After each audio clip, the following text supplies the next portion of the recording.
old Jussie Smollett. Now listen, I already did an update on him. Now ever since that update, there's been an update. No, they went from giving him, and I think it's still the case. I don't think anything's changed, but they definitely took him out of the last two episodes of this upcoming season. The episodes that they have him in, he won't be like the main focal character, which he was, and because they always do, they mix it up where everybody have their moments, and you get a little bit of everybody's story.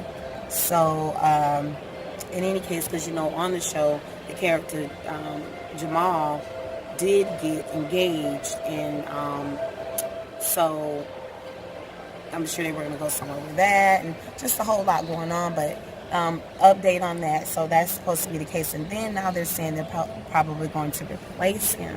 So it does appear that Fox has jumped off the Titanic. They're like, listen, this ship is sinking, and we're going to get off. We don't want to be associated with it. We're not supporting it. You got to go. Much like it went a little faster because Jussie, you still a man of color. So just remember that. It went a little faster than it did for old boy on 2.5 Men, because they eventually killed him off the show, and they killed him in a way that you don't know if he survived or he didn't survive. Now, again, I'm on 2.5 Men, so they don't know if he survived or didn't survive. But that's when they brought in the whole, kept the same home and the nephews and everything, and they brought in oh gosh, I can't think of his name now. I'll tell you, I have Alzheimer's so bad, guys. Ashton Kutcher. I couldn't think of his name right away. So they brought him in on the show and continued it on from there. So, but my point is, after stuff just kept elevating and it was just so many issues, they eventually wrote him off the show.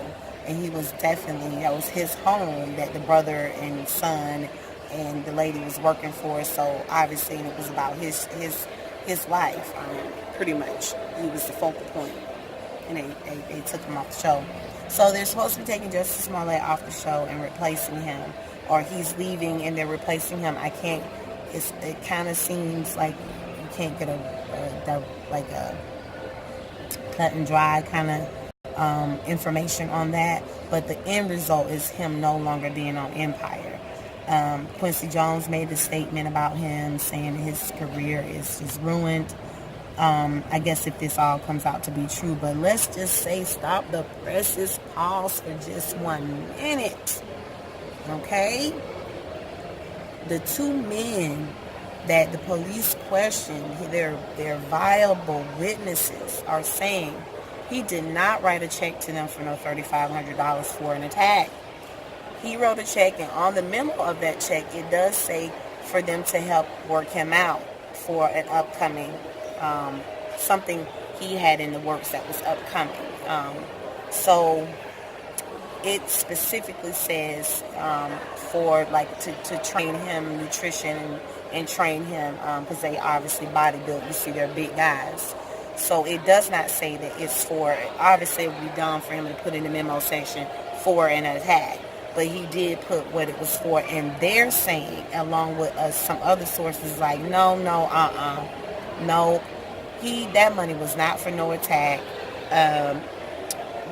He was hiring them to help, do these things, or work him out, or nutrition, or something that they have together. So, and the brothers are corroborating that. They're like, no, that check was not written out to us for an attack.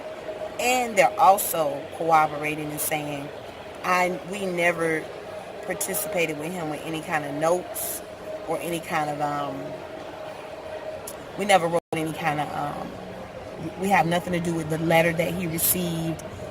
We don't know anything about that. We didn't help him out with no type of letter to send to himself. So it's just so many rumors, but everything is all revolved around these 2 men.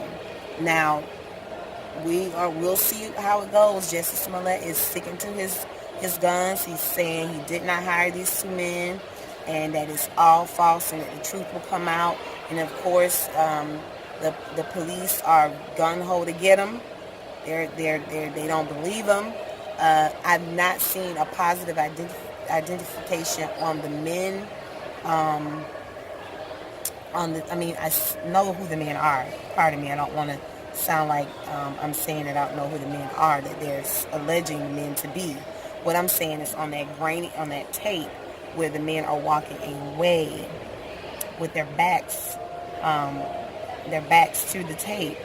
You don't see nothing to indicate that they are men of color or not. You can't make out who they are. You just know it's two bodies. So at the end of the day, it's really their word. It's really on these men. Just be honest. That's their witnesses. It's on their witnesses. So we'll see how it goes. I'm hoping for you, Jussie. I'm hoping for you, baby, because I'm just hoping for you. I'm hoping that you are. Whew, it would have been one of the dumbest. You just have to be on one of the world's dumbest criminals if this is the case. I mean, honestly, but I'm holding out hope. I'm holding out hope for Jussie Smollett. We shall see how this goes. Good luck, Jussie. So anyway, anything I learned, I will update you on. But I wanted to go ahead and tell you that part. I hope that you're having a wonderful day, and thank you for joining me today. If you're seeing all these videos back to back, but thank you for joining me in period. You know it's all love over here. So live, love, laugh, and peace. The brother said, hey, he did not pay us to attack him. He paid us $3,500 for training. Jussie say, I have some receipts. I have text messages, canceled checks that got memo sections. These are some text exchanges between Jussie and the brothers about the $3,500. Talks between them about the video Don't Go, a meal plan. They talked to him hours before the attack about the gym. Now remember, the evidence they have against him is circumstantial. The direct evidence they have against him is the brothers being witnesses. But if the brothers don't corroborate the story and say, hey, this money was used for us to attack him, then they don't really have direct evidence. The brothers are the key to this story. They already told the grand jury, no, it was not for an attack. And it looks like it's getting political. They're saying that his arrest was made on the eve of the mayoral election. You guys remember Ryan, the Olympic medalist that claimed he and 3 other members of the Olympic team were robbed at gunpoint at a gas station? Well, it looks like Ryan's charges were dismissed. So, let's see how it goes. Well, guys, here's a copy of the check. Don't forget to subscribe. Tell me what you think. Press that like button.